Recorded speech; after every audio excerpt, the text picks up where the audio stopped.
Hello বন্ধুরা, কেমন আছো? আশা করি খুবই ভালো আছো। আমি অনেক ভালো আছি। আজকে তোমাদেরকে দেখাবো এমন একটা জায়গা যেটা গ্রামের মধ্যে, মসনবুর থেকে 3 কিলোমিটারের মধ্যেই। এত সুন্দর জায়গা, মাঠের মধ্যে গাছ লাগানো, চারি সাইড দিয়ে ফুল গাছ লাগানো, পুকুর আছে, মানে ট্রেন যাচ্ছে সেটাও তোমরা দেখতে পাবা। দেখছো তো কত সুন্দর পরিবেশ এই জায়গাটায়। মানে এখানে পিকনিক করার যে কত সুন্দর জায়গা সেটা তোমরা না আসলে বুঝতে পারবে না।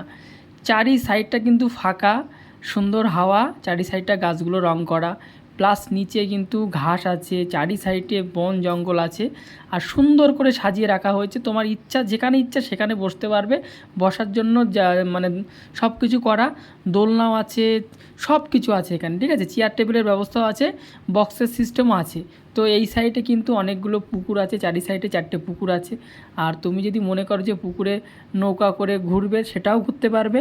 আমি তো ভিডিওতে সব কিছু দেখাতে পারলাম না, তো চেষ্টা করব তোমরা যদি কমেন্ট করো অবশ্যই আমি তোমাদের কমেন্টের পরে আবার নতুন ভিডিও নিয়ে আসবো। সেই ভিডিওটা অনেক লং টাইমের জন্য করব, সব কিছু তোমাদেরকে খুলে দেখাবো এখান থেকে, ঠিক আছে। ভিডিওটা টোটাল ভিডিও করে তোমাদেরকে দেখাবো। তো এতক্ষণে তোমরা যা দেখেছো তাতে বুঝতে পেরেছো এই জায়গা দিয়ে কিন্তু ঢোকার জায়গা। তো এখানে কিন্তু একটা বড় রুমও আছে, ঘর আছে, অনেক বড়, দেখতে পাচ্ছ।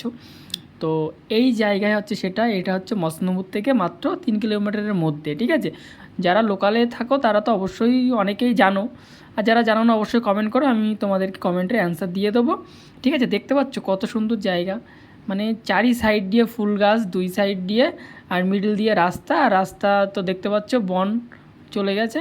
তো আমি যতটুকু পেরেছি ততটুকু ভিডিওটা বানিয়েছি। তোমাদের রিকোয়েস্ট আসলে অবশ্যই আবার ভিডিও বানাবো। তো আমি এটাই মনে করব যে তোমরা দূরে কোথাও পিকনিকে না গিয়ে যদি কাছাকাছির মধ্যে পিকনিক করতে চাও তাহলে এখানে যোগাযোগ করতে পারো। এখানে কিন্তু খুব সুন্দর জায়গা, আমার তো খুব ভালো লাগে। আমি কিন্তু সারাদিনে এক টাইম এখানেই থাকি। তো কেমন হলো বন্ধুটা ভিডিওটা?